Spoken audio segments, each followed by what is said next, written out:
Hello friends, आज फिर से हम इंडियन पॉलिटी एमसीक्यूज़ देखने जा रहे हैं। ये देखिए बहुत इंपॉर्टेंट क्वेश्चंस हैं जो एग्ज़ाम्स में बार बार रिपीट किए जाते हैं। मैं आपको एक बार फिर बता दूं कि ये जो एग्ज़ाम्स में रिपीट किए जाते हैं, इन क्वेश्चंस को करना बहुत ज़्यादा ज़रूरी होता है। अगर आप किसी भी एग्ज़ाम में देखिए, कोई भी आप एग्ज़ाम दे रहे हैं तो आपका ऑब्जेक्टिव क्या है? आपको मार्क्स लेकर के आने हैं, ठीक है। और कोई भी जो जीएस का एग्ज़ाम है, वनडे एग्ज़ाम चाहे बैंकिंग हो गए, आपका एसएससी का एग्ज़ाम हो गया, और आपके जो सिविल सर्विस एग्ज़ाम्स हैं उनके जो प्रीलिम्स एग्ज़ाम्स हो गए, उन सब में जो प्रीलिम्स होते हैं उनमें सब में जीएस होता है। जीएस का एक पोर्शन जो मेजर पोर्शन होता है वो पॉलिटी होता है। 20% टू 25% क्वेश्चन किसी भी एग्ज़ाम में आप देख लीजिए पॉलिटी के होते हैं, और उन 25% क्वेश्चंस में से आप ये मान लीजिए लगभग 40%, 35 से 40% क्वेश्चन जो है रिपीटेड होते हैं। अगर आप इन रिपीटेड क्वेश्चंस को जो एग्ज़ाम में पूछे जा चुके हैं, इनको अगर आप बार बार सॉल्व करते रहेंगे तो आप समझिए कि आप बहुत सारे मार्क्स जो है लेकर के आ जाएंगे। आपके एग्ज़ाम के 20% मार्क्स, किसी भी एग्ज़ाम के 20% मार्क्स लगभग जो है सिर्फ़ और सिर्फ इस वजह से आ जाएंगे कि आपने इंडियन पॉलिटी के जो रिपीटेड क्वेश्चन हैं ये कर लिए, ठीक है। तो हम शुरुआत करते हैं। देखो, ये यूपी पीसीएस में ये क्वेश्चन पूछा गया है। In which one of the following is included in the state list under the 7th schedule of Indian constitution. 7th schedule हमें मालूम है। 7th शेड्यूल में तीनों लिस्ट दी हुई हैं, यूनियन लिस्ट, स्टेट लिस्ट और कॉन्करेंट लिस्ट, ओके। तो अब इनमें हमें पूछा है, तो ये देखो ट्रिकी है। जो रेलवे पुलिस है, इंडियन रेलवे जो है वो तो आपका यूनियन लिस्ट का सब्जेक्ट है, ओके। रेलवे जो है इंडियन लिस्ट का है, लेकिन जो रेलवे पुलिस है, जो आपने जीआरपी सुनी होगी, वो आपका स्टेट लिस्ट का सब्जेक्ट है। तो ये इसका आंसर है। ये आपको याद रखना होगा, इसमें और कोई ऑप्शन नहीं है हमारे पास में, ओके। देन ये नेक्स्ट क्वेश्चन देखिए, छत्तीसगढ़ पीसीएस में ये क्वेश्चन पूछा गया है। In which list of the Indian constitution the panchayati raj subject is included. Panchayati raj subject की बात चल रही है, तो पंचायती राज सब्जेक्ट जो है कहाँ है, वो स्टेट लिस्ट में है, ठीक है। ये भी आपको याद रखना है कि पंचायती राज सब्जेक्ट स्टेट लिस्ट में है। और इस रेलवे पुलिस का मैंने आपको बताया ही। नेक्स्ट ये क्वेश्चन देखिए, सेम एग्ज़ाम में 2 बार रिपीट हुआ है, यूपी पीसीएस में ही। तो क्वेश्चन क्या है कि विच one of the following subject is in list 3। List 3 जो है वो कॉन्करेंट लिस्ट है। List 3 of the 7th schedule of the constitution of India. तो कौन सा कॉन्करेंट लिस्ट में है, हमसे ये पूछा गया है।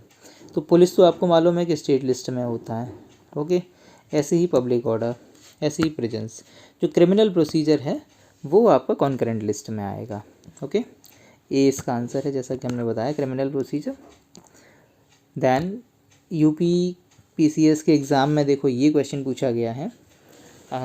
ये सोसाइटी से रिलेटेड क्वेश्चन है। सोसाइटी में मैरिज, डाइवोर्स, अडॉप्शन ये सब चलता है। तो ये 7th शेड्यूल की कौन सी लिस्ट में है?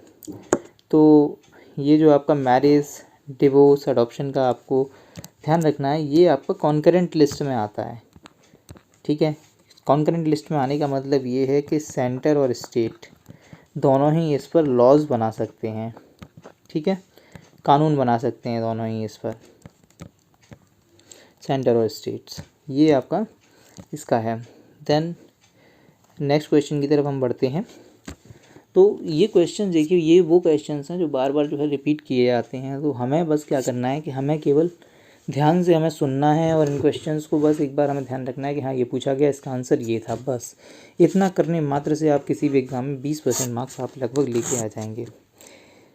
नेक्स्ट क्वेश्चन है, the right of the government to impose taxes and fees is provided in which list of the constitution, ठीक है। तो जब लिस्टों की बात हो रही है, तो लिस्ट जो हुई है आपकी, वो तो सारी की सारी 7th शेड्यूल में है। उसी में जो है डिफ़ाइन किया गया कि सेंट्रल गवर्नमेंट के सब्जेक्ट्स कौन से रहेंगे, स्टेट गवर्नमेंट के सब्जेक्ट्स कौन से रहेंगे, लेजिस्लेटिव, फाइनेंशियल, एग्जीक्यूटिव, सारे।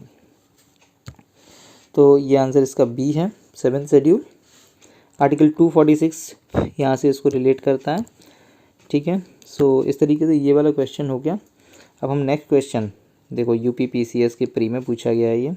विच वन ऑफ द फॉलोइंग, देखो अभी थोड़ी देर पहले ही मैंने बताया था किसी और एग्जाम में पूछा गया था, ये देखिए यूपी में रिपीट हो गया ये question. In which one of the following is a subject is in the state list. Same question, बस ऑप्शन ऊपर नीचे कर दिए हैं।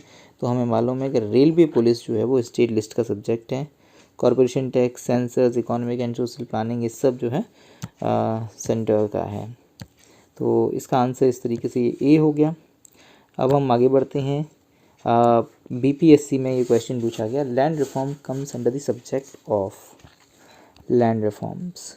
ठीक है, तो जो लैंड रिफॉर्म है आपको मालूम है कि ज़मींदारी अबॉलिशन था, तो ज़मींदारी अंग्रेज़ों के टाइम पे चलती थी, उसको अबॉलिश करना ज़रूरी था। तो इसके लिए हम फर्स्ट अमेंडमेंट जो कॉन्स्टिट्यूशन का किया गया था वो भी इसी में लाया गया था कि स्टेट के कुछ कानून हैं जो कि लैंड रिफॉर्म से रिलेटेड होंगे, उनको प्रोटेक्शन देने के लिए नाइन्थ शेड्यूल में उन कानूनों को रखा गया और कहा गया कि फंडामेंटल राइट्स की वायलेशन के ग्राउंड पे इन कानूनों को इनवैलिड डिक्लेयर नहीं किया जाएगा। क्यों?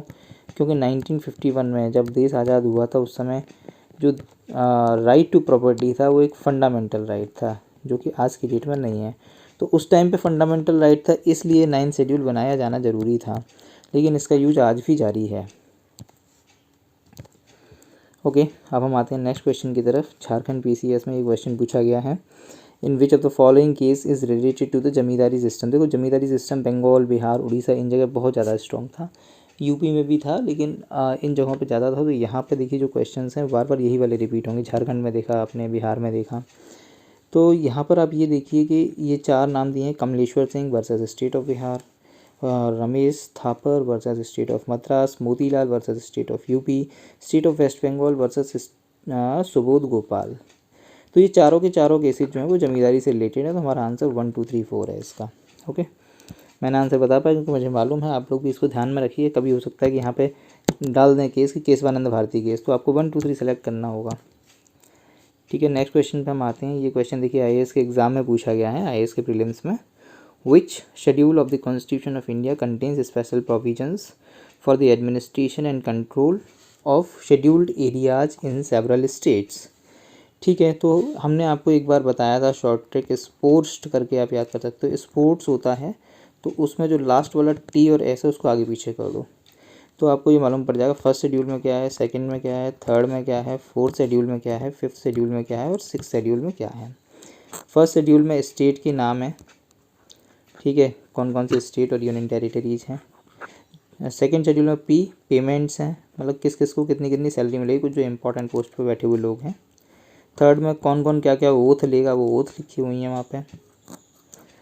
फोर्थ में राज्यसभा में कौन से स्टेट की कितनी सीटें होंगी, ये लिखा हुआ है। Fifth is related to as scheduled areas, fifth scheduled areas, और six schedule is related to tribal areas. Okay, तो यहाँ से हमसे पूछा गया है कि शेड्यूल्ड एरियाज से के कंट्रोल और एडमिनिस्ट्रेशन से रिलेटेड कौन सा शेड्यूल है, तो आपको समझ में आ गया, फिफ्थ शेड्यूल है। इसका आंसर आपने कर दिया है इस लॉजिक से। और ये क्वेश्चन देखो माइंडेड बहुत बार रिपीट किया गया है और कभी भी पूछा सकता है ये क्वेश्चन, बहुत इंपॉर्टेंट क्वेश्चन है ये।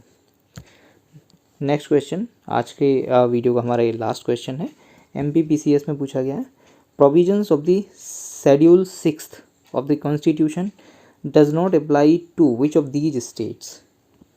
Schedule 6 of the constitution does not apply. तो देखो यहाँ पर मैं आपको ना एक ट्रिक बता दे रहा हूँ, आप इसको इस तरीके से याद करो, ATM EMI। ओके, तो आपको याद हो जाएगा जो 6th शेड्यूल है उसके जो प्रोविजंस हैं वो इन 4 स्टेट्स पर एप्लीकेबल हैं केवल, असम, T से त्रिपुरा, ME से मेघालय, MI से मिज़ोरम। ओके, तो इस तरीके से ये हमारे जो है 4 स्टेट्स हैं जिन पे एप्लीकेबल हैं। तो हम देखते हैं कि यहाँ पे देखो कौन कौन से नाम दे रखे हैं, असम है, त्रिपुरा है, मेघालय है और मिज़ोरम नहीं है, मिज़ोरम की जगह मणिपुर हो गया, यानी कि मणिपुर में एप्लीकेबल नहीं है। तो यही हमारा आंसर हो गया। पूछा क्या गया है, provisions of the 6th schedule of the constitution does not apply to which of these states. तो मणिपुर के लिए नहीं है क्योंकि ये मिज़ोरम के लिए हैं। और हमने जो है बहुत ही सिंपल इसकी ट्रिक बना ली, ATM EMI से आप नोट करके रख लें, 6th शेड्यूल के लिए ये हो जाएगा। ओके, तो इस तरीके से ये हो गया। तो आज के लिए इतना ही है। Thank you very much. जल्दी ही हम नेक्स्ट वीडियो में मिलेंगे।